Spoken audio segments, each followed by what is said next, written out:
All right, welcome to our Q&A for the Venus signature focus on the sun, the moon, and the ascendant. And I'm going to go ahead and I'm sorry, wait a second, Kaylin, sorry. I'm going to mute everyone and unmute you, okay?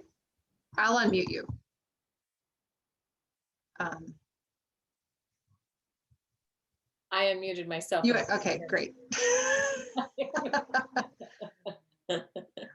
All right, so anyway, we recorded all that. How fun is that?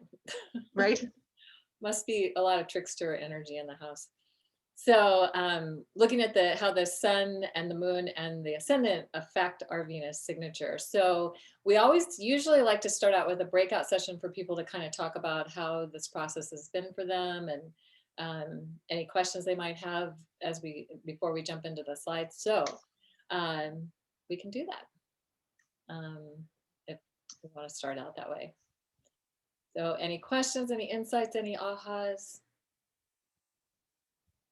Do you have, Kaylin, do you have the slide that's all about the breakouts? Yeah, I do. Let me pull that up. Because it kind of goes a little more into, that was great. Okay, hang on, let me adjust all this. Yeah, so you can introduce yourself, where you're from, where you are in the process, because some people have just started and some people have been doing this with us for a while. And then that's about sharing any insights, ahas, lingering confusion that you might have around the moon, the sun, and the ascendant, and how that impacts your natal Venus. Yeah. And it may be that for those of you who have already sent something in that we're going to be exploring, you may or may not decide you want to, chime in here, but this could also be a good opportunity for those who haven't, if you have any, any kind of questions or just like that lingering. I do. Yeah, what's going on? Yeah. So I'm new to this and I'm so happy that you're doing it at this time of day because it means I can jump on board and catch it. So confusion for me is only because I'm just trying to get a grasp on learning all about the different elements that mix together. But one of the biggest insights I've had as I've been looking at preparing some of the questions, although I didn't send any answers in, I've written them all down just so that I can look at them for myself and sort of get more insights, is I've realised how much I am still working from the old lineage where my moon is and the Cancer, because it's Cancer for me. And I suddenly had that aha moment. I'm like, oh my God, that's where I've been operating from. And how much since this last, because I'm in my Gemini Venus return. And so I've jumped on board the evening star phase, which I'm thoroughly enjoying. And it feels like the last, well, since the Gemini phase began, it's almost like there's been this rumbling and this sort of like real what's the word I'm looking for, it's like a part of me knows that this Gemini and this Scorpio goddess needs to come up and be expressed, and it's fighting for attention. And every time I'm going, oh, or just putting it down to, oh, what am I doing? That's silly. This is what I'm doing. It's because it feels safe. And being in my old moon, it feels safe for me to operate from because it's familiar. So that was like a big moment for me in the last, well, I would say the last couple of days, actually. So I'm quite enjoying it, but I'm finding it really difficult at the moment to feel like, I don't know if I should talk about this because it is part of the Venus journey, but for me, it feels like I'm still in the underworld. Even though she's come out of it, I haven't seen her yet. I haven't managed to see her because it's been so cloudy. So it feels like I'm still lingering a little longer in the underworld. And I don't know whether that's because both my Mars and my Scorpio natally are in Scorpio. And it's like, whoa, I'm really feeling the effects of it. So I just wanted to share that. I don't know where I'm going with it, but it's been really, really helpful for me to just sit down and look at these questions and really get a fix on where I am and where I want to be working from. Thank you. Love your sharing. Can you tell us your first name? Oh, I'm so sorry. Yeah. Sarah, and I'm from the UK, Sarah. based in Wales. Deborah, you and I have spoken before, I remember from our last get together. So yeah, that's me. Your first name? Sarah. Sarah. Sarah. I realised I've signed Awesome. on using an old Zoom thing, so apologies for that. I wanted to say, and Tammy may have something to add to this, that I cannot tell you how many women I know, especially in from the 50s and 60s and into the 70s, up, you know, that generation of women. And of course, you can even go further back, the 40s and the 30s, and see it really strongly, who have the Cancer moon as their old goddess and who still operate from there. In fact, I have my best friend from college has a Cancer moon, and she's actually the one that introduced me to Daniel in the first place back in the 1990, a long time ago. And she said to me, "Can I get it surgically removed?" Please. Because she can't stop operating from her Cancer moon, and she's Venus in Aries. Yeah. Somewhat of a Yeah. shift, but still a little bit protective and wants to take care of with the Cancer moon. It's like, oh, she just totally wants to take care of people. And she's got Sun in Pisces, so she's highly sensitive, and it's been really challenging for her. And I literally know a lot of women who have the same issue that have Cancer moon. It's just because our culture has such an expectation around women, especially from that time, behaving in that way. If they have a Cancer moon, it's way harder for them to get over it. And I find myself, and I think Tammy does too, I'm super grateful I have a Sag moon, because I still run down that path somewhat, but not as intensely as so many women I know. Well, you know, I've seen that so often with friends and clients as well. I so want to agree. I have so much Cancer also in my own family lineage, that I've seen it a lot there too. And I will say, this is one thing where, you know, and this is a place where Venus alchemy emerges from the shamanic astrology paradigm. It's sourced in that. I will occasionally have opinions that are slightly different from that. So when I do, I'll be clear about that, so I'm not confusing.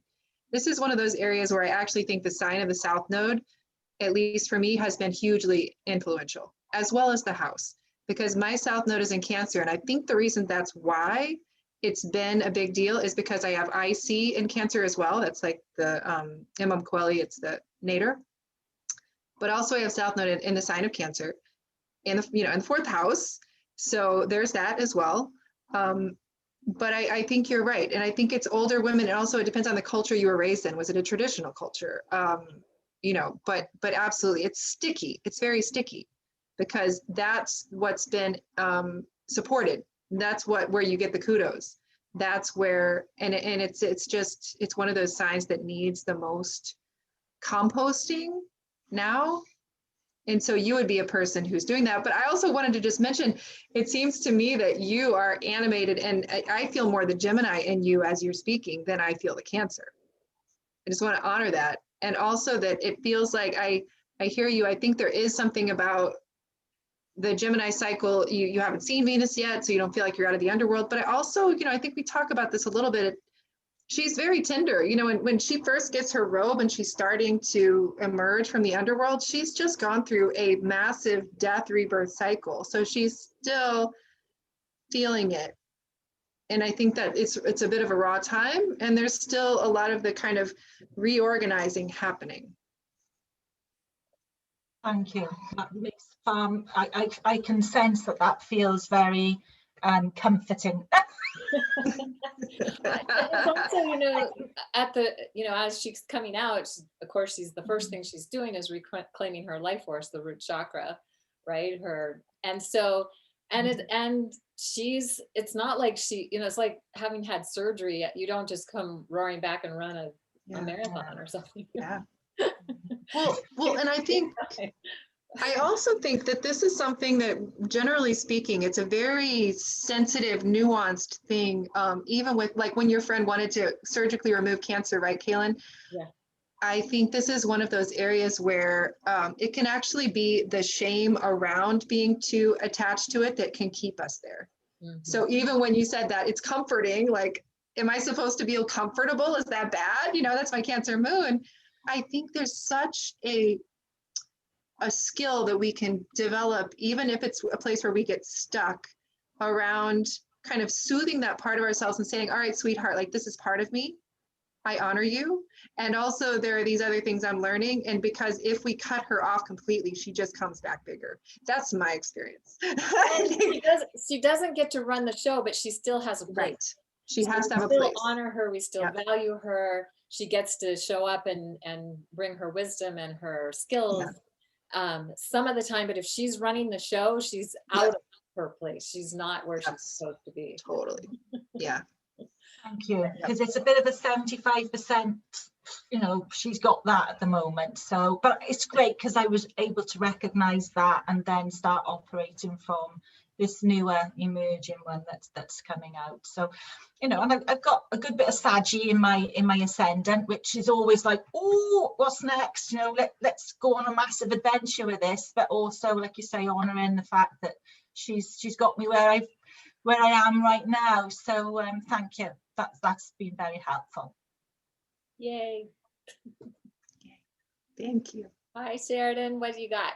So it's on the heels of what Sarah was talking about. It's what I brought up in the evening star class about that place of that there's not these like demarcation lines in the sand of where it switches from one to the next. You know what I mean? Obviously the Moon Venus conjunction is a pretty definite place. Not that the energies wouldn't like bleed some, but like, you know, I was saying I did this reading for someone whose Venus was, you know, within 10 degrees, but talking to her, it didn't resonate at all, right? And most people that have their Venus in the underworld are like, oh my gosh, that's my entire life experience, right? You know, I mean, it's so resonant. And so it really showed me how much there's these in-between times, right? And how even though technically we've moved to that root chakra, it's still, it's a nuanced thing, right? I mean, obviously you guys are nodding your heads, so you agree, but it's and interesting too, what Sarah was saying, it's like the root chakra is so there, a lot of us have so much stuff around that it's like how we connect into the earth, the underworld, you know what I mean? So it's like,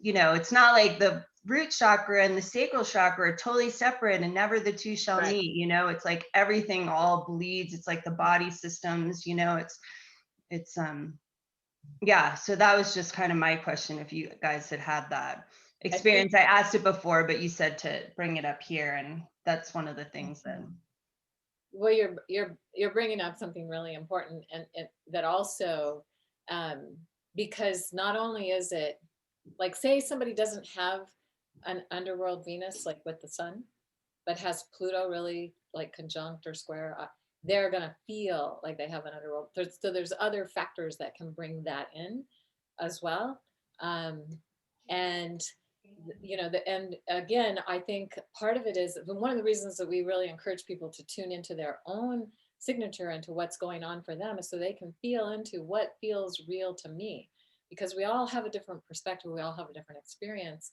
and it's no hard and fast rules. In fact, we want to get away from the rules. We have guidelines. right. Yeah. Right. And Scorpio itself, right, is, you know, having your Venus in Scorpio would just be underworld theme to a certain degree as well, right? Yeah. And I think also, you know, what you're saying is that if it might be very different on either end. So for example, right, if you're someone who is born in morning star phase and you're 10 degrees from the sun and just barely, then what's going to happen is over the course of your life, you're going to enter deeper and deeper and deeper into the underworld, versus if you've got someone who's barely 10 degrees, you know, in the evening star in the sense, you know, as from the sun. And so that's like more, preparing to go into the metamorphic underworld, and then they're moving further and further into that realm, or further away from the metamorphic underworld experience. Those are two incredibly different, because over the course of their life, they're going to become less underworld. And also those are two kinds of, so I'm curious, was it Morning Star or Evening Star person you were working with? Evening Star. Well, just coming out of the, Inanna underworld. And she was less than 10 degrees. I don't have her chart. So, but I can't remember exactly, but maybe it was like Right. 8 or Okay, 9 or something, but I'm sorry. Yeah, exactly. She's but right. it taught me, I was like, oh, wow. And then it wasn't until afterwards, after the reading, that I was like thinking about it. And I thought, oh, wow, because I know her, I was like, her life is so much like the in-between, so it was like, it was a really good learning for me. Yeah. And I think we might have mentioned this too, that we saw Venus, people saw Venus before she was 10 degrees from the sun, this time in the evening sky, which is very rare, actually. Usually she might need to be more than 10 degrees for her to actually be. Oh, right. For Evening Star, it's rare. For Morning Star, not so much, but Evening Star is very faint. Yeah. Yeah. So we were very lucky. We got to see her, even before she made the 10-degree mark, or some people did. They had a good skyline. And is the reason why Morning Star, it's more likely to see because she's so close to us, so she's brighter? Okay, got it. Yeah, but Right.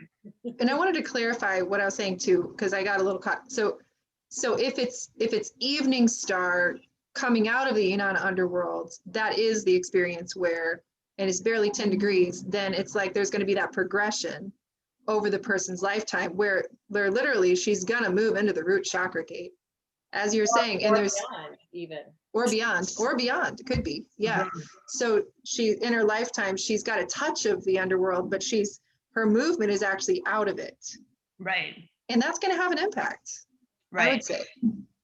Yeah. It's so subtle. Like, the more you get into it is, I'm preaching to the choir, but it's like, the more you get into it, the more like layered it just becomes, like, where are you? Like, I'm in the underworld, like before the conjunction, after the conjunction, what, it's like, not that I could explain that all to you, and say, well, this is what it means, but, it means something. I know that part at least, so. Well, and Sheridan, I think that what's coming up with you and also with Sarah is significant, and that we are speaking about all of this in the context of the Gemini cycle. And I am more and more feeling that as new kind of awareness comes through around this new emergent Gemini, is that her gift to us, among other things, is to help us to understand that life itself is profoundly nuanced. It's that multidimensional awareness. It's that non-binary thinking that helps us understand and navigate complexity with greater skill. I think Gemini helps us do that. And we really need to train our minds in these ways right now, where so much of the world is actively trying to crush the specificity and the particularity and the nuance of what it means to be a human. It feels that way. Mm-hmm. Where you're saying that Gemini is teaching us to appreciate and open to the complexity, right? Yeah. Okay. I just want to make sure I understand what you said. Just like how we can only buy like 3 species of apples or whatever, instead of there's like millions of them. Yeah. Okay. Right. Yeah. Exactly. Beautifully said. Exactly. Or 300 kinds of potatoes in Peru, Yeah. Yep. Totally. I'll just say one last thing and then I'll stop it. One of the things I was really thinking about with Gemini too is, we think of Gemini, right, as evolution, air, up and out, all this stuff, right? But Gemini is the one that's like connected to like the elementals and the fairies and the devas, right? And so it made me see how much Gemini and Virgo can actually have in common, and that it can be an in service to spirit, but in service to Gaia as well, right? You know, which I was like, oh yeah, look, Yes. it's not all just, right? Or like Pan, it can be like a great, you know, an image for Gemini in certain ways, right? That trickster playing, you know, all that, but he's like overseeing nature and, you know, so anyways, that was an aha I had this week. That's Those are two brilliant, big Sheridan. ahas. Yeah. Yeah. I think also I've had such similar, it's so awesome you're feeling that, because it is the feminine, it's the feminine principle. And so even though it is a masculine and air element, it is about going down and in. So exactly Because of what the you're goddess, saying. because of Venus, right? Because is it's why the you're saying. feminine. Yeah, it's Yeah. the feminine archetype, or yeah, it's the feminine Mm, principle, as expressed, how she expresses Gemini, which is going to look different than if it was the masculine principle. right. Yeah. Oh, I didn't even like think about that. That's I know. Then it'll turn your brain there. even Yeah, more I'm like, inside oh my out. God, you just like added more to like, yeah, no, that's amazing. Oh, I love that. Well, that's Yeah. why I've been feeling this so much with this is what has been, I mean, for years working with clients with Gemini, I'm like, Gemini is not being expressed accurately at all in the mainstream astrological paradigm, because who she really is she is the one who understands, who actually literally has the stories and the imprint and the recognition of what our earliest ancestors knew, which was that we live in an enchanted universe. Everything is alive and speaking to us at all times. You know, and this is what she can help us remember. Yay. Oh my God, I love that. Wow, how perfect too. I have Neptune square my Mercury in Gemini with Gemini overtone, and I'm about to have a Mercury return also. Wow. You just really put Gemini in a whole new place for me. Thank you. You were the Neptune messenger for me. Thank you. Yeah. Awesome. So fun. Okay. Sorry I talked so much about that, Kaylin. I clearly have some strong feelings about Gemini because it's my overtone and my moon. I love it. But also, that Yes. brings me back to something I wanted to say earlier, because I know you said the thing about the South Node, but you Yes. also have Saturn conjunct your Gemini moon, making it act more like Capricorn. And Yeah. that's also going to be something that is a challenge for you. Not to say, I'm not saying the other isn't true, but I'm just saying that's an additional piece. And that when we get to the next class that we're going to do, when we look at the outer planets, to the moon, to the Venus, to whatever, then we get additional information about why those might be more challenging positions. And yes. it's not like you've been able to be free to be Gemini. You've had to work. Right. Right. For sure. Absolutely. And I think with the South Node thing, it's more that there's part of me that really does resonate with the South to North Node sign as being an important journey of the soul. I feel that to be absolutely true for me. But yeah, it's definitely, that plays a huge role with my access to my Gemini, big time. Well, and how much does the Saturn then make it be that you're telling us how it actually is with Gemini? I've got some authority here. Yeah. Well, yeah, you know what I mean? You're like, yeah, this is actually the way that Gemini works in the world, you know? And it's not about certain rules. Gemini does not like rules. No. Gemini doesn't, but no, and you know, this is, I think, what's so rich when we talk about nuance and complexity. What's so exciting about this work, and I think always has been for us, is that we do get to get into some real depth of nuance and complexity with the Venus signature.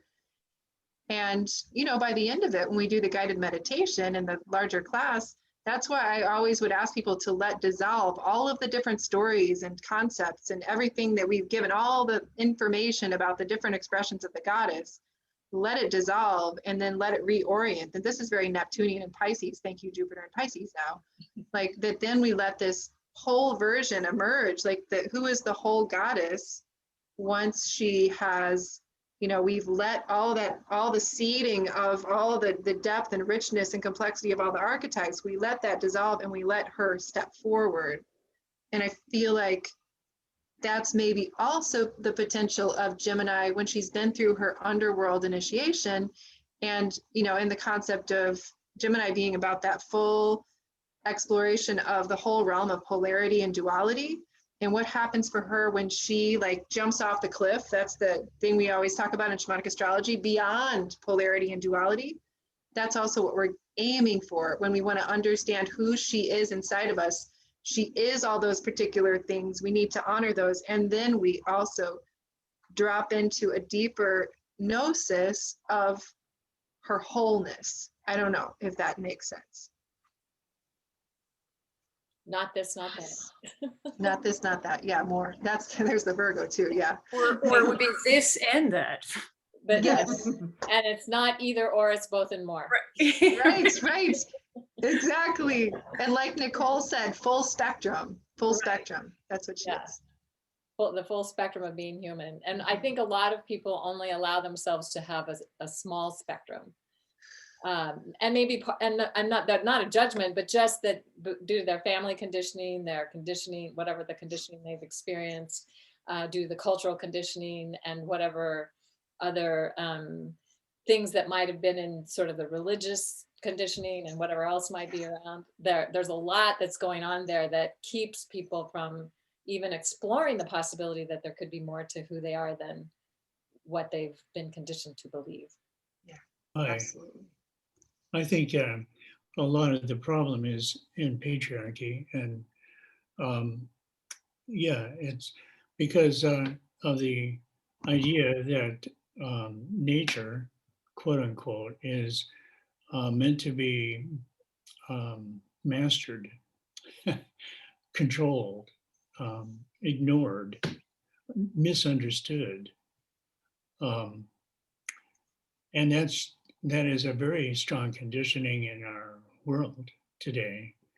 And so naturally,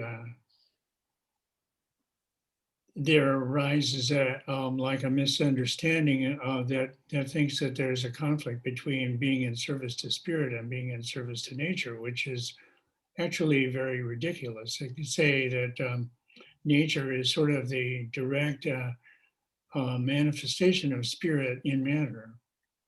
And it's so beautifully designed that if you really get into it, it's impossible not to see the spiritual in nature. And very many people, whether they understand why or not, find themselves feeling more spiritual when they're in nature. Mhm. And that's just natural. Ooh, nature and natural, and how we naturally feel in nature. How fun is that? Thank you, Michael. Yeah, Yeah, thank for you. bringing up more of that kind of dichotomy and the kind of forgetfulness and how that happens. Nicole has her hand raised.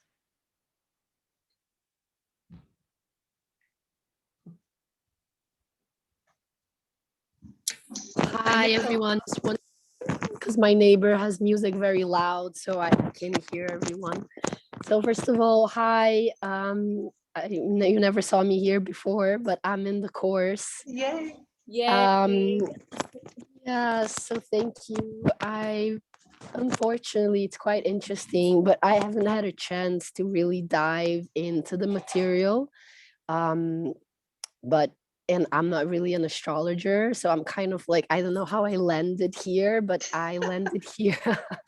I landed here in a very magical way because I had my Venus return. I think that was like around February, and Karen, a sister of mine, she shared with me about this course, and I just really felt in my body that I needed to be part of it, and I didn't question, and I just joined, and I'm trusting that with time I'll be able to get in understanding everything. So, and I'm happy that today I managed to be here for this call. My question is I'm embarrassed to ask that, but I'm starting from the beginning. So when you guys speak of the overtone, I still don't get it exactly. So my birthday is December 23rd, 1984. So when I look here on the Venus synodic cycles, I see that I am Meta Leo. Let me see. Sorry, here 1 second. Correct? Yeah, so I have 25 of November, and I guess the next one will be 25th. Sorry, 25th of December. So I'm taking 25th of November. So I'm Meta Leo. Venus is with the moon, then has the Venus sign, and then the phase of the Venus will be the third. No, it will be the fifth gate of communication, throat chakra, and then she's a evening start phase. So obviously I got that, but I'm just I'm just wondering, like, the when you yeah, like I'm just struggling a little bit with that, and I watched some of the videos but still didn't get like the meta, and and excuse me for asking such a basic question. So we determine the meta goddess based on the sign that Venus is in when she rises as morning star, and she's retrograde. She's really close to the earth. She's super bright. Ancient cultures saw that time as very significant, and that really begins the 19-month cycle of Venus. And so we look at the sign Venus is in, and she's in that sign for a while because she's retrograde. Sometimes she'll switch into another sign, retrograde back into another sign, but she's in the sign of the due to the retrograde for a long time, and so that is like setting the tone, overtone, if you want to call it overtone. We started calling it meta goddess because it's the overarching theme of the feminine, the divine feminine, of the cycle that you're born into. And so I hope that helps to explain it a little bit. So whatever your sign of your Venus is, and if you're born in, what was your birthday again, November 23rd? November 23rd, 1984. Yeah, so Venus was, Leo. right? So Venus was in Capricorn? Okay. What it says Leo, it's something else. Then Leo, it's Leo the is meta. overarching, The bigger. overarching. Okay. Yeah, The so sign your Venus is in when you're born is the expression of the feminine that you're here to engage, but it's also being influenced by the larger theme of the cycle that you were born into. Which yeah, was Leo. So, which was Leo. Yeah, yes. So, and also part of what might be confusing is that I think I've referred a couple times to the overtone, and that is how we originally had referred to the meta goddess. And then over time, we began to say, well, you're born, your meta goddess is Leo. But those Okay. are two ways we might talk about it. So that might be part of the confusion, because when you look at the chart, it's going to say probably meta goddess, is Leo. But another way, in the overtone, we still talk about it like that sometimes, because it also gives that sense, that it's like the kind of like the new moon sets the tone for the month. Well, the overtone for Venus, the sign of Venus, when she rises as morning star, sets the tone for the whole cycle that you're born Okay. into. Okay. Thank you. Just wanted to say one thing that I found. What's really great about the way the course is designed is that if you go on to, you can find an audio version of each class, and there's also a PDF file. And so all the audio visuals that are used in the class are in that PDF file. And what's really helped me is to just use that PDF file, because I can take my time and I can go over it. And I'm, I can be alone with my own voice, It's really much easier for me personally, because it's all new material to me too. Like when you start to study astrology, you can go a long time with astrology, and you've got this cookbook definition for everything, and you don't take a deep dive into any planets like we're doing here, where you look at the whole cycle and it gets really intense, and there's so much to sort through. Like, where is Venus in its phase now?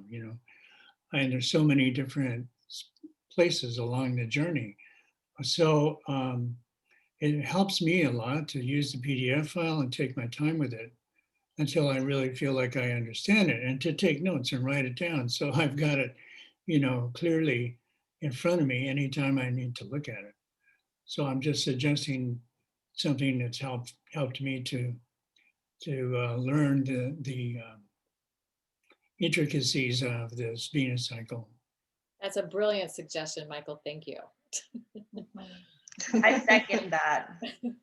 When we started doing the classes back in 2016, we didn't have Zoom as an option, or if we did, we didn't know we had it as an option. So we were doing teleclasses. So we created the PDF files for people to see while we were talking, and so that they'd have a visual if they wanted to, so while we were doing the live classes.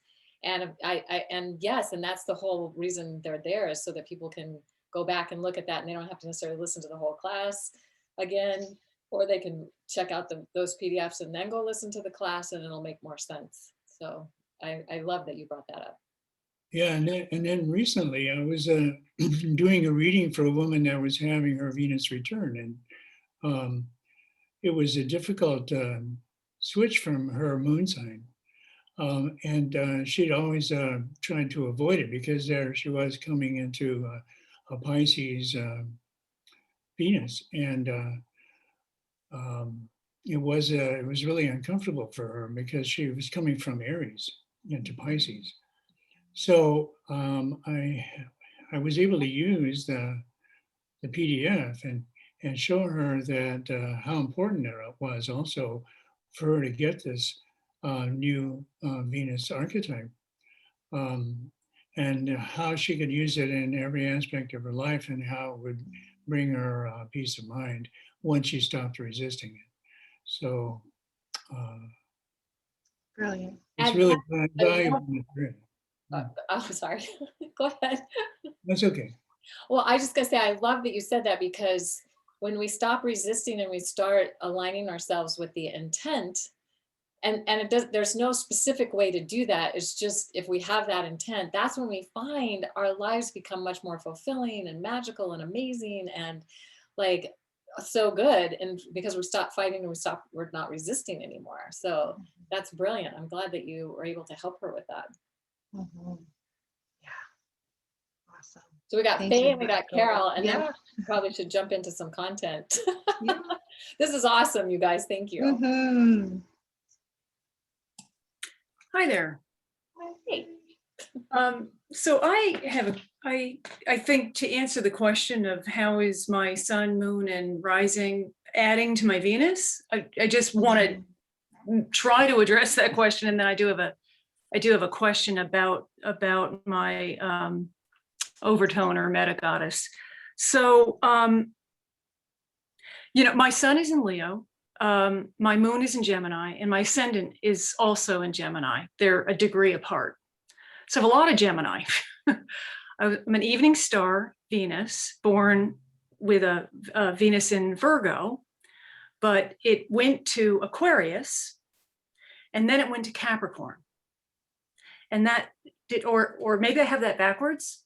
So you're saying you're the sign your Venus was in when you were born was Virgo. And the overtone or the meta goddess on the world stage was Aquarius. That's right. And then it shifted to Capricorn in 1954. That's right. Okay. That's right. So if you get all that in your head, what you were saying, Tammy, about the North and South Node really resonates with me, because if you can follow me along here, my South Node is in Aries in the 11th, which to me brings in a lot of that Aquarius stuff. My North Node is in Libra in the 5th, which brings in Venus again, which brings in I don't know, just the way I look at it, brings in the Virgo and the Venus and the Aquarius again. I don't know. I guess what I'm saying is I am feeling a whole lot of Gemini happening right now, right in this moment, and also on the world stage. So, and if I take what little I know about the shamanic method of looking at one's astrology chart, I'm here to do Gemini, I guess, in a whole new way. But it's confusing to me because of my ascendant being so close to my moon. it all goes back to my North Node. I think it all goes back to Venus again. It goes back to that, to my North Node in Libra in the 5th house. Anyhow, I'm getting way too out there and I'm not rooting. I guess my question is, where does the, why did I have an overtone of Aquarius, but how did it just, the cycle it was in, it went also to Capricorn. And how does that affect this? I am really not making myself very clear right now, and I'm So, sorry. if you're asking about how the meta goddess changes, I can answer that easily for you. That is because it shifts a couple of degrees every time it rises in, you know, as the morning star and the new cycle begins. And over 100, anywhere from 96 to 114 years, it's will stay in a certain sign, rising up is in a certain sign, and then it shifts to the next sign, and it's moving backwards. It's precessing. So it was in Aquarius when you were born. It precessed back into Capricorn, rose as morning star in Capricorn. We just had that happen recently with Scorpio and Libra. Will it go back to Aquarius?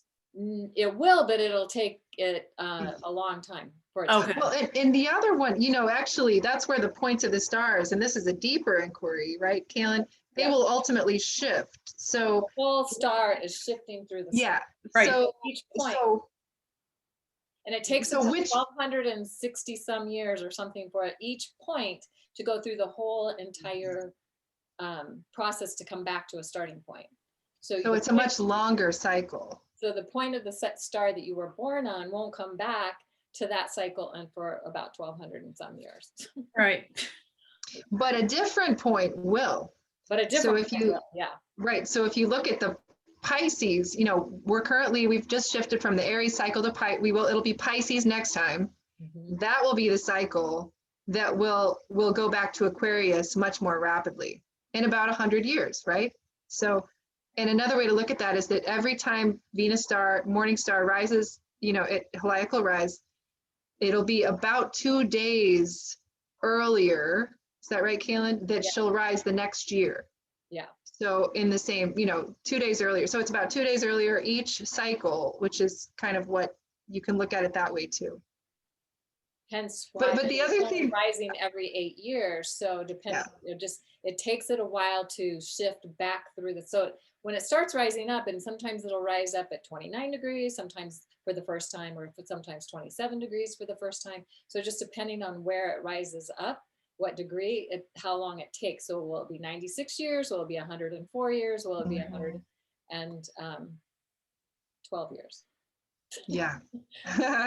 Well, and also what I wanted to say is Faye, when you were talking about it, I was having to crack up inside a little bit because I thought, wow, this is exactly why shamanic astrology has the discipline of focusing very clearly on what they see as most essential. Because as you were speaking, I'm like, wait, don't talk about the nodes yet, because we need to spend more time on Venus, because Venus actually gives you the clue.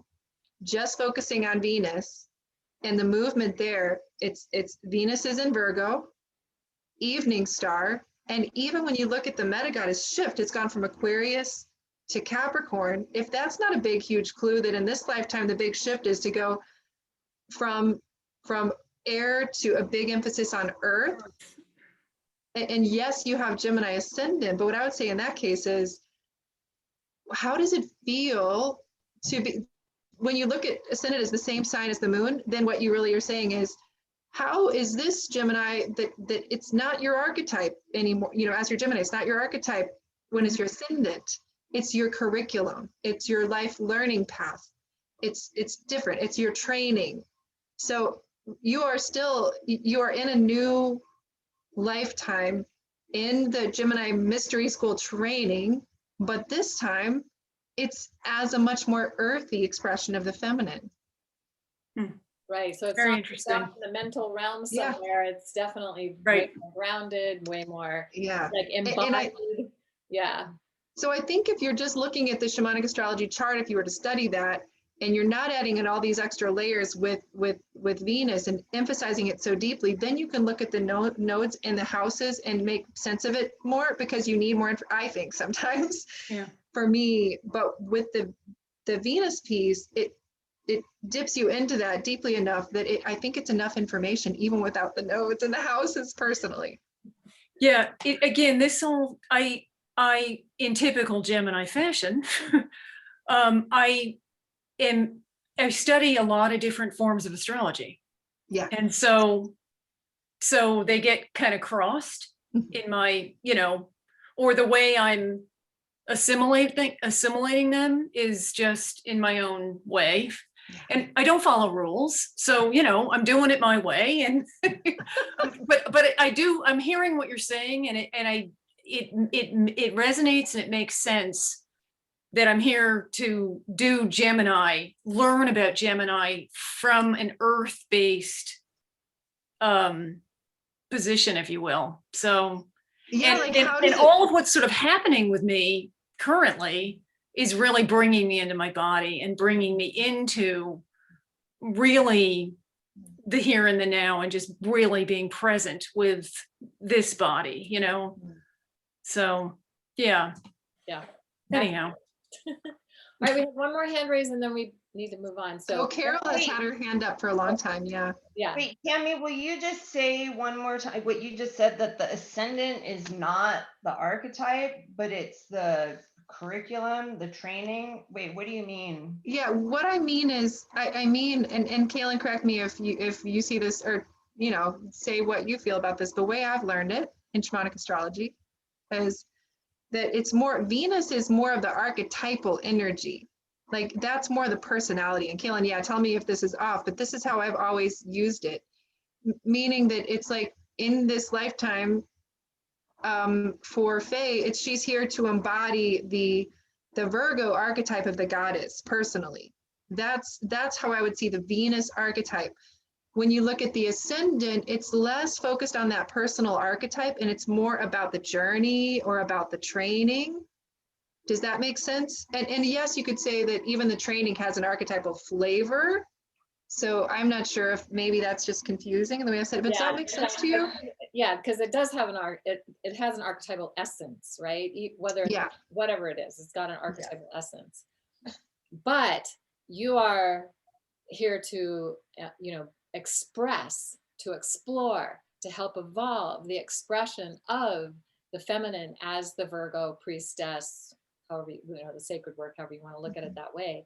And she is going to the Gemini Mystery School to she's bringing a new perspective of how to do Gemini in a more grounded, powerful way. So the challenge can be, if you've got it as your moon, not to stay stuck in the old way, but to move into the new way that Virgo is helping you to bring into that. So you could say the Virgo goddess is going to the Gemini Mystery School. But it's still the Gemini archetype that she's learning about. It's just a new, she's learning from a different perspective. So yeah, so the way I would say that personally is, and this is my own inquiry, is that you're here to embody the archetype of Virgo. This time around, it may not be as much about embodying the archetype of Gemini. It's about exploring it. It's about learning it. Does that make sense? Does that kind of? Yeah, thank you. And it's still Mercury. Mercury? It's still Mercury, and Mercury Exactly. is the magician, right? Well, yeah, that's where I get a little confused, not to keep it on me still, but I mean, where I get confused from Mercury and Venus. I mean, it's Venus and Mercury. I mean, it's a different application of Mercury. Or how does one embody one's mind? Okay, this is a really Gemini conversation for sure. Right? I think to hear from Carol. Yeah. I am also new in the group, so this has been quite an interesting experiencing for me. I'm a beginner in astrology. I've been studying astrology for the last 7 years, but it started more like I wanted to understand my own inner journey.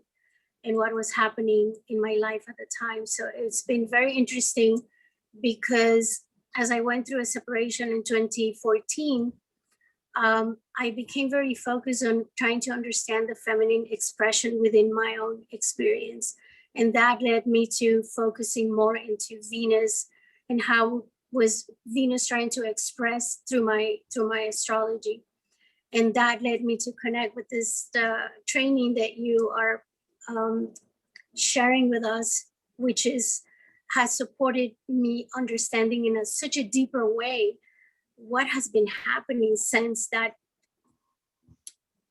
amazing shift that happened in 2014 that led me to embodiment of the Venus. I have my moon in the 10th house in Taurus, which is exalted, and I have my Venus in Scorpio in the 4th house. So in 2014, I sort of had to let go of everything, including my home environment, everything that was shifting within the family, and having to go through this deep surrender and just letting go. And that for me was very intense, but also very fulfilling. And since then, I've just sort of been honoring step by step that journey that Venus presents to me on a moment to moment. I am a Virgo, Venus star point, third gate communication. So that has also been profound because I've always been very shy and to start, kind of moving into the throat and the expression and the communication has been very new for me, but also very empowering. And I'm just very excited to have come into this group and learning and sharing. So thank you. We're glad to have you. So Carol, are you referring to, are you evening star? Do you know? Morning star. Your morning star. Okay. So Virgo, then that shifted to Leo in 1975, I believe. So you'd have the meta goddess Virgo and then the Leo meta goddess. And yeah, so something just for you to also play with.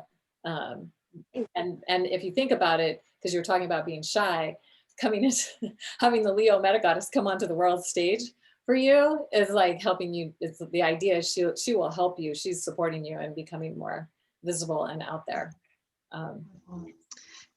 Yeah, and I want to say too, just for if there's any confusion, just to understand that in some astrological perspectives with Venus, like Ariel Gutman's work and some others, that the Venus star point often refers to what sign Venus is in when she's conjunct the sun.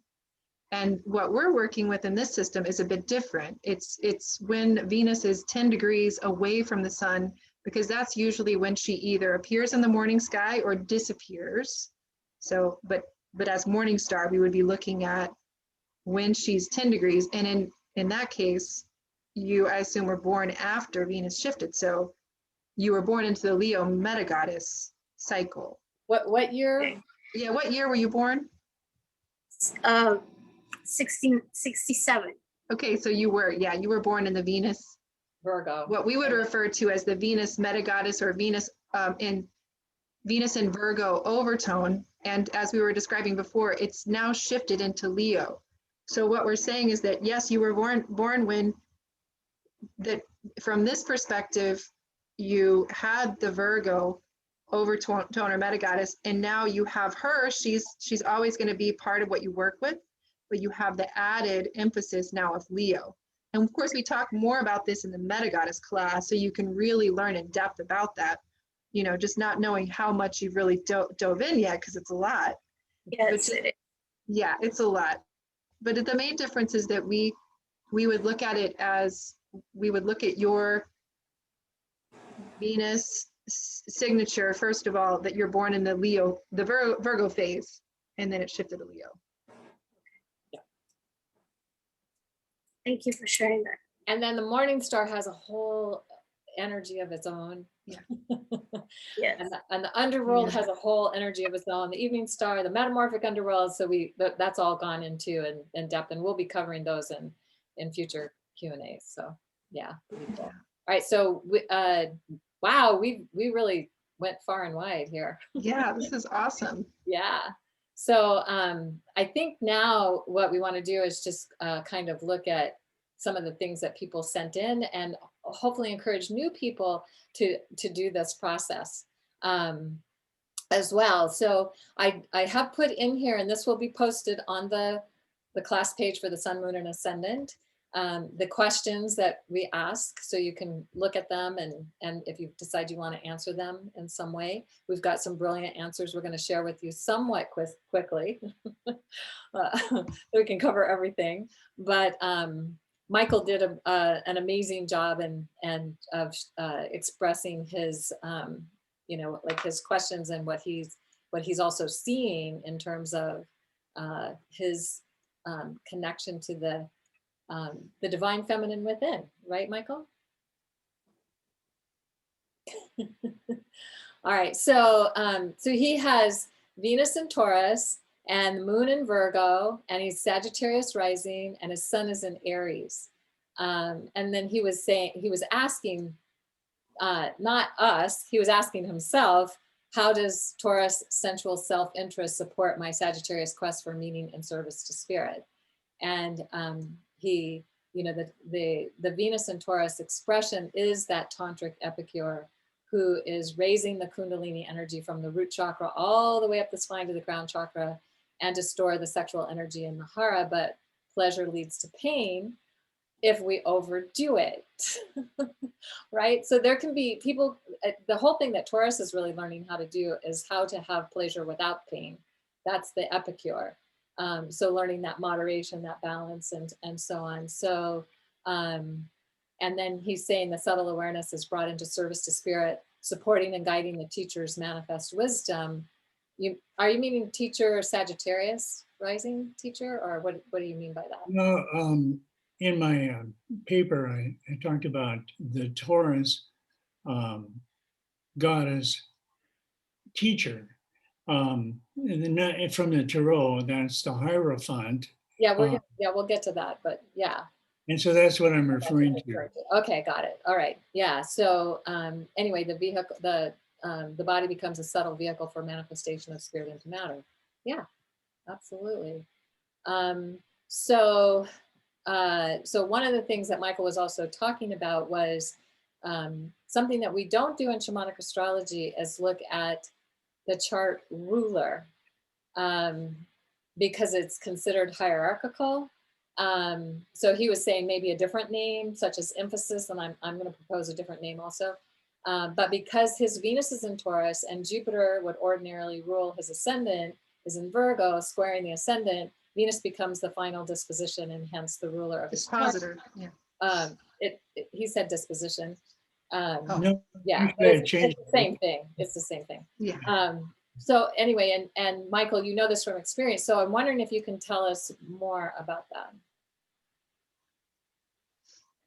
Well, although there has been manifestation of Jupiter in my life, especially the first few cycles, because of the, there were major changes every 12 years, but that became less and less important. And as I became more aware of Venus, more accepting of that part of my being, I realized how important it is. So my Mars is sextile my Venus, so they work really well together. But I really needed to because of a lot of things. The way Virgo is seen, and that's my moon. For example, I just really had to open up to the sensuality of the Venus nature, and that's been a major turning point in my life. I would say that the real work of my life has really began in many ways when I opened up to Venus as a major player in my life. Beautiful. So just for those of you who maybe aren't familiar with this terminology, the chart ruler is usually determined by the planet that rules your ascendant or rising sign.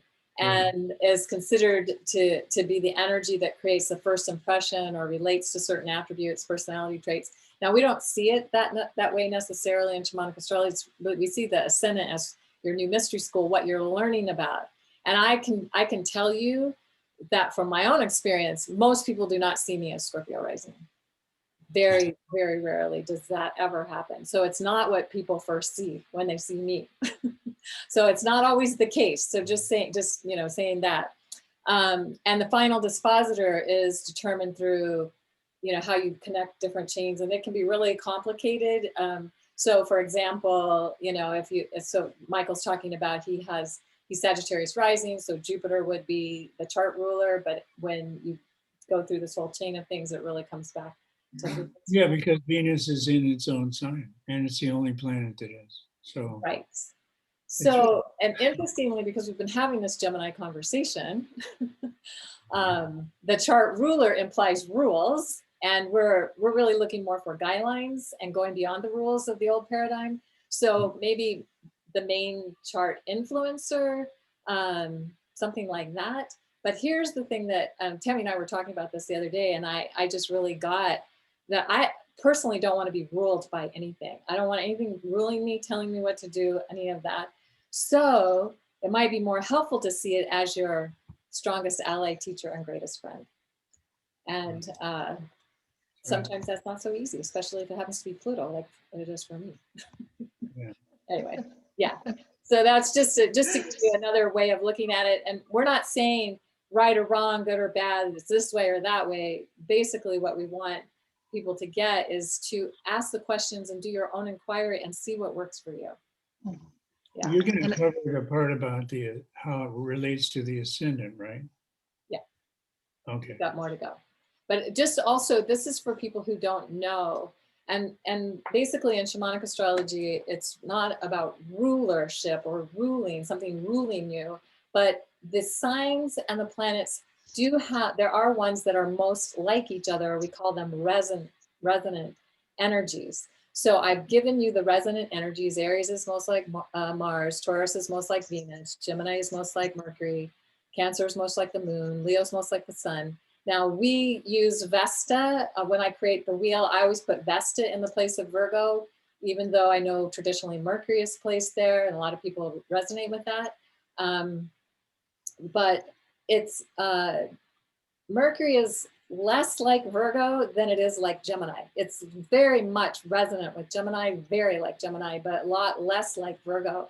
So it's just how you get your mind around that and how it works for you. And so the same for all the rest of these as well. And interestingly, before we had Uranus and Neptune and Pluto, Mars was put with Scorpio, Saturn was put with Aquarius, Jupiter was put with Pisces. And so now we have what feels like more resonant planets, like Uranus is most like Aquarius, so easily seen. And then Neptune is most like Pisces. But the whole point is, and one of the challenges we can get into when we're looking at rulership is that it's like, this is how it is. Like we're just saying that, and what we're trying to say in shamanic astrology is that all the signs in all the planets moving through all the signs are equally valid and important. No one is more important or less important, but there are some that they're most like. We have Neptune in Pisces right now and has been for quite a few years, and Neptune's most like Pisces. Like they have a resonance. And so there's no additional integration that's taking place when it's there. But when you have, say, Neptune in Aquarius, it was in Aquarius for many years before that, there was an additional integration that was happening with that. So I hope that makes sense. Well, and I think too, just one other layer to that with rulership is that, or with the traditional way of looking at it, is that what can often happen is that, and this is, I think, evolving, but you could say, if you've got a lot of planets, what they say it's in detriment because this planet shouldn't be in this sign or that sign because then it's weakened. Sometimes when you are working with it in that way, a lot of what shamanic astrology is trying to empower us to do is not to say, well, everything's just wonderful there, but it could feel often like a curse. And that is traditionally, that's one of the shadows of the way traditional astrology has operated. You know, sometimes you'll read something like you have a printout of your chart, or you'll go to an astrologer and you leave the reading, or you leave, you know, what you read or what you heard feeling like, oh my God, like you got punched in the gut, because basically your whole chart's wrong, you know, because your Jupiter is in detriment or whatever. That's what shamanic astrology, I think, in its essence, has always been wanting to correct, because the part of the perspective, at least from the way I've always interpreted it, is that we live at the turning of an age right now. And so at this time in particular, we inform the mysteries as much as they inform us. So you might find it useful if you have a good, clear intellectual immune system to look at the old rulerships and really take it into account and say, okay, does this feel true to me? And on the other hand, you might also want to strengthen your larger sense of strength and empowerment by looking at it in this more neutral way. That's kind of how I feel it. That's brilliant, Tammy. Thank you for that. Because before I got involved in shamanic astrology, I had people look at my chart and say, "Oh, too bad for you. Yeah, right. You have a debilitated moon, and you have this and that." And I was like, "Oh, great, my life's screwed." You know, I left feeling very depressed, and that's one of the reasons I like this approach so much, because basically what it's saying is that everything is intended to work. And then, yes, we will have some things that might be more challenging, of course, and some things that might be easier, of course. That's just part of life. But, you know, being able to take out that more judgmental, like, oh, it's in detriment, or, oh, you've got something exalted, really good. Oh, woohoo. But, oh, yeah, but you have these 3 things that are in detriment. Too bad for you, kind of thing. Yeah. So, yeah. Well, and realizing, you know, Kaylin and I have had lots of conversations about this too. So Michael, we know you just briefly mentioned it. So, but it's a conversation. So thank you for opening that deeper conversation, which is, I think, a good one to have at this stage. Yeah, absolutely. Yeah. Yeah. So the Michael goes on, and we don't have time to go through all of this, but the one thing that struck me, Michael, when you said, I claim my strength as a warrior goddess, because I don't think of Venus in Taurus as a warrior goddess, as an evening star, but you are burning Aries fuel. So I was wondering if that's what you were referring to, or how you see that. Yeah, it's like a spiritual warrior.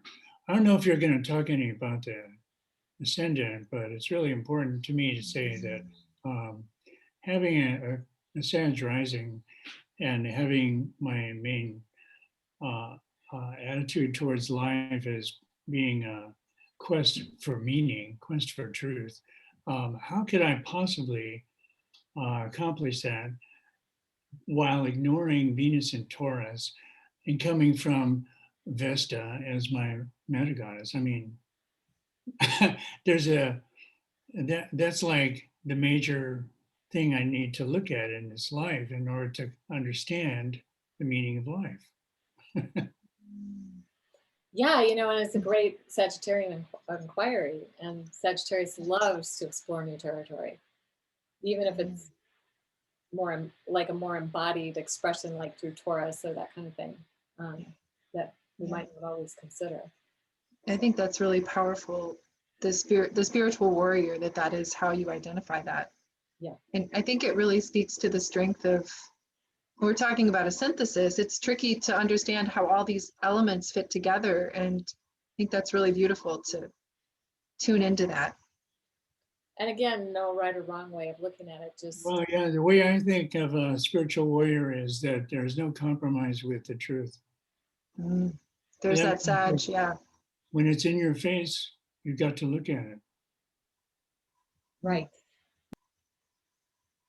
All right, so Powerful. I love that you chose the Hierophant too. I could really feel that. yeah. So I just want to encourage everybody that you have access to this. I actually put the whole PDF document that Michael sent me on the class page that you can go and read and that sort of thing. So is there anything more you want to say about this, Michael, before we move on? No, we have a lot more to cover. It's brilliant though, how much you've put into your own unique way of all of these things, how they feel and look. So it's an incredible, it's a great example of how deeply you can immerse yourself in this story. And Yeah, I'm just gonna say, I'm gonna guess you learned so much about yourself just by being willing to tend to it this deeply. Is that true? Well, I've lived through this. You've lived through it, right? It's your life. but it's also beautiful to put it into words and then share it with others so they can also get a sense of that and how they can do that for themselves as well. So Yeah, it's really valuable to me to understand the paradigm. yeah, absolutely. Thank you. So and Sheridan saying it's beautiful. So and now we're going to look at her next. So here you can see her Sun and Venus are together in the underworld. Mars is also there. And she's got a Virgo moon and she's Leo rising. So this is the main focus. So, you know, we've done a lot of other things in past Q&As of bringing synthesis in. So this is the main focus of this particular one. And she did some beautiful answering of the questions. And so Sheridan, do you want to just maybe sum this up since we're running out of time for us? Sure. Yeah. And interesting how many of us on this call are like Virgo metagoddess turned to Leo, or the one woman is in Leo, right? So that's kind of just an interesting thing. But yeah, I guess I don't even know what I would like sum up, but essentially, I always find it so fascinating that my moon is Virgo, you know, Venus is Cancer, all in the underworld with Mars, right? So that whole little thing is hard for me to like separate out the pieces, parts of that, you know, because it's like they're all right there together and they're like all 3 degrees apart, which I find fascinating. And I'd like to understand more what that is. But and then my ascendant's Leo, and I have the Virgo metagoddess turned to the Leo metagoddess, you know? So it's just such an interesting exploration, and how much for me that journey, you know, I see the moon is like the lineage, and then the ascendant is the place that you're going, but all the personal planets are like the journey of how you get there, right? So for me to go from Virgo, that's, you know, giver renunciate, to like Cancer's giver mother is different, right? It's like Virgo doesn't even need to be around people or want to be around people, and I like to be by myself a lot, but there is that a lot of Cancer there, you know? So it's like, how do I learn to like nurture, you know, with the Mars piece, like nurture myself, care for myself, leads me to the Leo ascendant, right? That piece. And it's always through an underworld journey, right? Through deep feeling, intense stuff going on, you know, having to, you know, the spiral that we're on, always circling back through the underworld to like learn the lessons and come deeper into what helps me come into my divinity of that Leo rising, you know? Beautiful, thank you. And I see, Nicole, you have your hand raised. You have a question? Oh, you can't hear. Yes, yeah, I'm here. Sorry. Yes, this was a little while back, but as I'm listening to you guys, wait, I cannot find you. Okay. Yeah, so as I was listening to you, I just did a little research to understand, and in my chart. So basically, according to what I have, Venus is not in Capricorn, it's in Aquarius. So, but I don't know if this is like the other model, you know, and it's not the shamanic astrology. And please forgive me, as I said, I kind of not so aware. So, how does that work? I mean, because you said Capricorn, so that's because of my. Well, the Venus Moon conjunction that happened on November 25th, 1984 was in Capricorn. So that makes me think that your Venus was in Capricorn because it was just, you were born 2 days before that exact Venus. No, I'm December 23rd, Oh, actually. December 23rd. Yes, Well, that yes. makes a difference. Okay. Yeah, because then it would be in Aquarius. Yeah. Okay. Yeah. Sorry. And I thought you No, said no, no. November 23rd, sorry. No, I did say November 25th because that's what I saw it in the list that you have. So I'm just going by, it's either November 25th or December 25th. So I'm like just taking the one that it's before, right? Yes, Is that yes, correct? yes. You're really Yes. on the cusp of going into the next gate because we see that as, you know, the happening. It was that gate was finishing, the next gate was getting ready to start. So that's one of those unique times. And the gate will be the chakra place in the body, Yes. right? Yeah. Okay. And then just one last question. I have my Venus together with Mars on the 8th house. And then I don't know if that, I don't even know how to pronounce that, but Pallas, is that pronounced correct? Did I Pallas, pronounce yeah. correct? Yeah. That's also in the 8th house. And I was told before by a friend who's an astrologer, that's quite interesting because I work with transformational embodiment and with the womb and Hara, so womb awakening and Hara awakening. But the work is very much based with sacred union and that inner marriage, you know, and masculine and feminine. And since last year, with you know, I'm sun, moon in Capricorn, and then my ascendant is in Cancer. And last year was very, very intense for me. You know, I haven't managed to do the Venus and to know where I was in the cycle and all of that. It was quite intense where I really had a lot of rebirths, and I'm assuming it's because of, you know, all the Pluto and Saturn and all that was going on. And then again, I mean, I've been in this path of self-awareness or self-development, however we want to call, like 20 years plus. So, but it was so difficult. And then I also observed that with my work last year, you know, everything sort of shifted, the work I've been doing with women, and then it shifted, it brought to I birthed a mystery college with partners in the US, and I feel more and more the calling to work with men. And Michael, thank you so much for your presence here. It's very beautiful for me to witness. And then I'm just wondering, you know, if just shortly, if you cannot speak about that now, it's okay as well. But like this whole configuration, you know, Mars, Venus, you know, in the 8th house, and then the Leo, and like maybe you can just give me a guidance where I can go and sort of understand some aspects that relates to not only my personal journey, but like my sacred vocation, you know, which is kind of this birth or rebirth that we are all going through, but very much the return of womb consciousness, you know, this is how we like to call, like the return of womb consciousness, which is from the masculine and the feminine.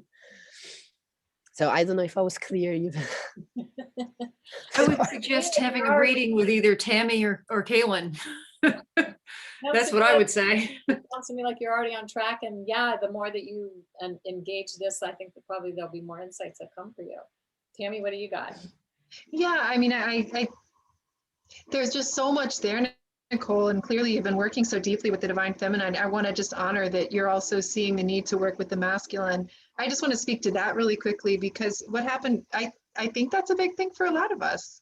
And I also think once in many women's experience, the more deeply we begin to focus in on the feminine, when I started doing this work with Kaylin over the next several years, I ended up having healing crisis. And in the dream that showed me what was happening in my body, it was very clear that to the degree that we work with the feminine, we need then to work with the masculine. It's going to bring that up for us. We have to balance it internally, externally. So and when Mars is there with your Venus, sure, totally honor that. To get into too much detail of all of that, just because of the amount of time we have and the focus, we can't. But I mean, I will say, you know, Kaylin and I both do Venus readings. If once you go through more of the materials, you're like, I want more detail. Thank you. Yeah. Thank you. Yeah. So, and then Deborah, if you want to come and give us a summary of what you've shared. And again, I'll just say that Deborah wrote a long thing. I put the whole thing on the class page, and then this is a shorter piece of hers. So Deborah. Is there another slide that has some writing or the Yeah. Yeah. the visual maybe? There's the visual. Yeah, That's so beautiful. I think it's easier for me looking at the visual to Okay. talk about. It's kind of hard to summarize, but so basically so the right side of the collage, you know, where the temple is there, that's my moon in Pisces. And as you know from reading it, I love my moon in Pisces. And she has a really good relationship with Venus because they're sextile to each other. And I really, more and more as I was doing this journey, see their partnership together. And I couldn't call her my old goddess. I had to say my ancient goddess. Because saying old made me feel like I was kind of demoted. I don't know, something. So I said, I call her my ancient goddess. And I just feel her so deeply. And then on the left side is more my Venus and Capricorn, who is in the second house also. So, and I learned from my session with Kaylin too, how much she's learning to appreciate the beauty, the garden of earthly delights in this lifetime, even though she's in Capricorn, which is very serious and, you know, connected with the ancient wisdom, the wisdom teachings, the wise woman, the grandmothers, but she's also learning to enjoy life in the second house. And she's attending and fueled by Sagittarius. So in the center is the Sagittarius sun and mystery school. So, and then up in the corners, the upper corners are the rainbow goddess, the Gemini meta goddess, that I was born with. And the center, also, I feel like the Sagittarius energy, the Sagittarius mystery school is so resonant with being an evening star crown chakra gateway. They just seem to go together, and I just felt how those work together. And so the center is kind of that crown chakra too, the energy coming from the crown chakra. So I think the visual actually says a lot. I can go into more detail, or if you want to ask any questions. I know we don't have much time, so. Yeah, we're running out of time, but this is brilliant, and Beautiful. all the things you said are here, and also the longer piece is in the thing. So and you know, Tammy and I have done our like synthesis piece, and I kind of updated mine. I have Venus in Aries, Sun in Pisces, Moon in Sagittarius, and I'm Scorpio rising. So interestingly, I have, and you'll notice my Venus in Aries is being squared by Pluto right now. So this is kind of inspired by that. So I just kind of created a little bit different look at it, but I have been aware that my Moon in Sagittarius has been delighted by my Venus in Aries, because they both love to, you know, try new things, go on adventures, you know, be active with a noble purpose. And I do also realize I come from a galaxy far, far away. I like to tell people that when they ask me where I'm from. And I feel like it's really true. And I've had people tell me that I am not from this galaxy, literally confirming that since some years back. So that's awesome. Anyway, but this whole journey for me with Pisces Sun and Scorpio rising, and you know, and trying to bring that in together, is that I am being challenged to commit to exploring the deep and what usually feels like scary feeling realm, not only discovering my own feelings, Scorpio, but also often unknowingly feeling the feelings of others, Pisces. So I am a high sensitive, and being a high sensitive with no previous deep feeling experience from my lineage, none whatsoever, that this journey has been far from easy for me. And so also, especially in a world, and I think this is changing because there's a lot more information about high sensitivity, high HSPs, evolutionary empaths. There's like books and programs and all kinds of things that are out there now. But my experience initially with this was just being completely dismissed, being too sensitive. You know, that's ridiculous. That, you know, it's like it's an inconvenience, and that's a weakness, and that doesn't deserve any consideration, because that and the accompanying anxiety is simply a made up excuse. And you're just doing that to, you know, make my life miserable kind of thing, which is like being, you know, like have your feelings completely just trashed. And it's like, wait a minute, I'm supposed to learn how to feel my feelings, but I live in a world that doesn't allow me to. What's up with that? So I've also got Neptune opposite my Venus. So not only am I burning Pisces fuel, but I have a strong Neptune influence, so it makes it even more sensitive. We'll talk about more about that when we get to the other planets, but it definitely watered down that Venus in Aries. And I could not ever stand up for myself, but I could protect others when I was pushed. If there was something that was unjust that was going on, I could do that, but not for me. I could do it for others. So my challenge has been to find the courage to say no to abusive situations that did not and do not come easy. That doesn't come easy to me. And I have found the courage to finally do that. And often it seemed initially like it was the worst possible outcome, but later I could look back and go, okay, that was actually a good thing. And especially when I was forced to let go of abusive situations, 2 marriages like that, the relationship with my father was like that. I couldn't change or fix no matter what I did, like constantly wrong. You are wrong, you are bad, you are the problem, you are why everything is not good in my life. So, so that literally in 2004, and I was in a Pluto cycle then, I was diagnosed with a lifelong debilitating anxiety disorder by a psychiatrist. And then a few months later, I was diagnosed with 2 congenital heart murmurs that nobody had noticed until I was undergoing super high stress at that time. And I was also in a Pluto cycle. So now I'm in a Pluto cycle again, and I have it coming back up, and I'm having to go back to the doctor to, you know, do another echocardiogram to see what's going on with my heart.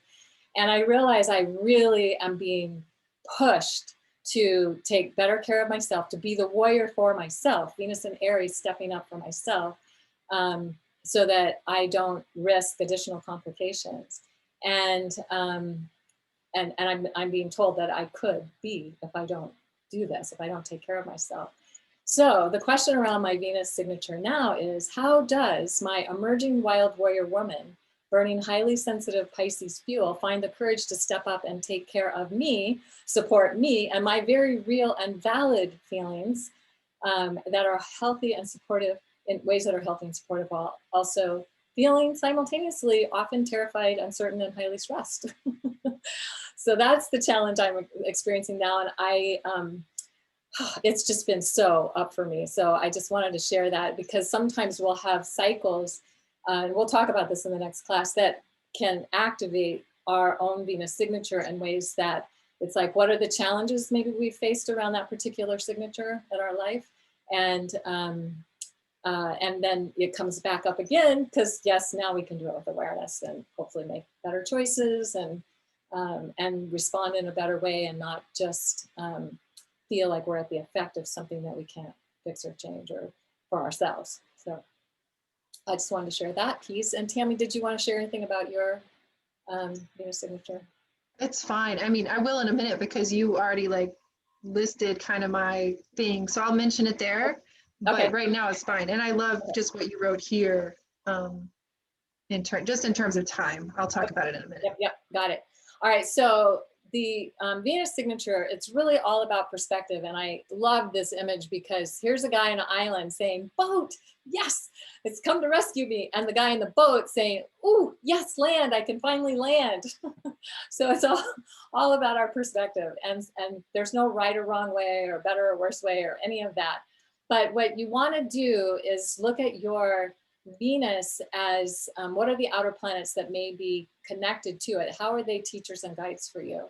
And then, you know, this is what we're going to be doing in the next class. And we're going to also encourage you to make an overall Venus signature statement and collage that Deborah just beautifully showed how you can do really amazingly.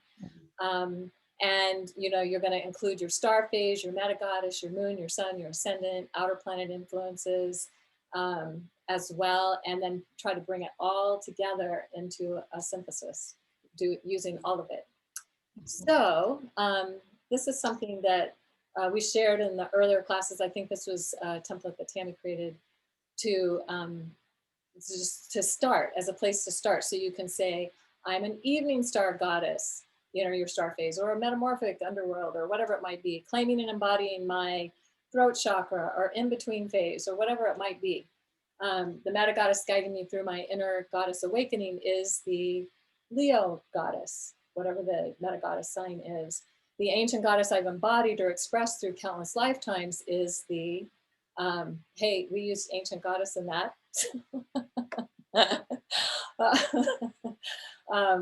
So you can use whatever terms work best for you. The is for me like Sagittarius, and the present and future goddess I'm here to embody and express in all her glory is Aries goddess. She's fueled or energized by Pisces sun, that's me. My Venus goddess is attending the Scorpio Mystery School. She's guided by the wise counsel of, and for me it's Uranus and Neptune. So this is the template. You can start there because it can kind of help bring it all together in one place to have that. And so this is Tammy's synthesis, and take it away. Yeah, for sure. So I'm the morning star goddess, claiming my fullest engagement with my solar plexus chakra, which has now moved to sacral. That's a whole other thing we'll talk about in a couple classes. And the meta goddess that guides me through is Gemini. And the ancient goddess is also Gemini. So I have the same moon and meta goddess. And the present and future goddess I'm here to embody in all her glory is the Sagittarius goddess. She shines brightly with the illuminated energy of Sagittarius, and my Sagittarius goddess is fully engaged in the mystery school training of Aries.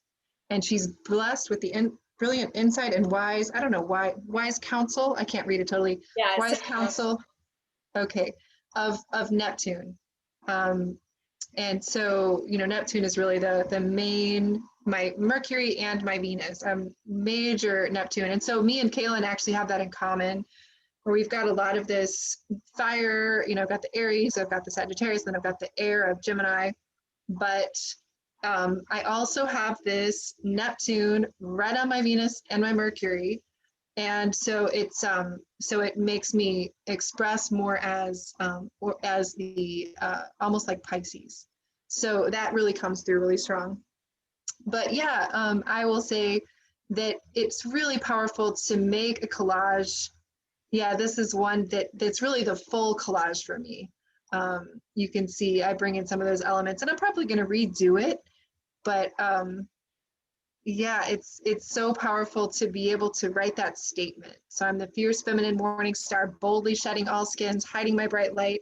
And that refers to the journey of dismantling. If you're morning star, you are on what I refer to as an ensoulment process of letting go and dismantling. Sourced and guided by my magical muse, she who opens the ways to the multiverse, and my inner genius child. I'm visionary, mystic, sage woman, wild and free, arising and pursuing the spiritual quest to restore the cosmic order by actively dreaming into being the new earth and human family. So that's like the whole thing. So if you do create that over the coming weeks and months, Kaylin, we've got the Facebook group. If you ever need to be reminded what that is, you can share it there, or you can share it for our next class. But once you create this actual statement and the visual, it really helps synthesize it in a non-linear way. And ideally, it's a great thing to put on your Venus altar. Yeah, print it out. Right, and then see it. So this is the template filled out just for people in case they want to see that. And I don't need to go through mine because I already kind of have, but there's different ways, and you might want to read through this because it's like you can add your own words in. So it's just kind of both Tammy's and mine help to show you how you can do that. So the template, you can use just that, or you can add some different words into it to just kind of tune into it a little more. This is my collage and my statement that I created that says, I am an evening star wise woman priestess, she who remembers the ancient future, now finding new creative ways to communicate my feminine wisdom with relentless, passionate, and courageous, loving aliveness, igniting alchemical transformation that includes new possibilities and pathways for the innovative, imaginative, pioneering, visionary, wild warrior woman to restore love and compassion as the primary leading energy in my world and beyond. Now, the whole innovative and, you know, imaginative and all of those things are Uranus. That's how I brought in Uranus. And then that, you know, the different aspects of some of how the outer planets are there, and also including my signature, you know, my Venus signature as it's being influenced by those outer planets. So, So, just gives you a sense of how to do that.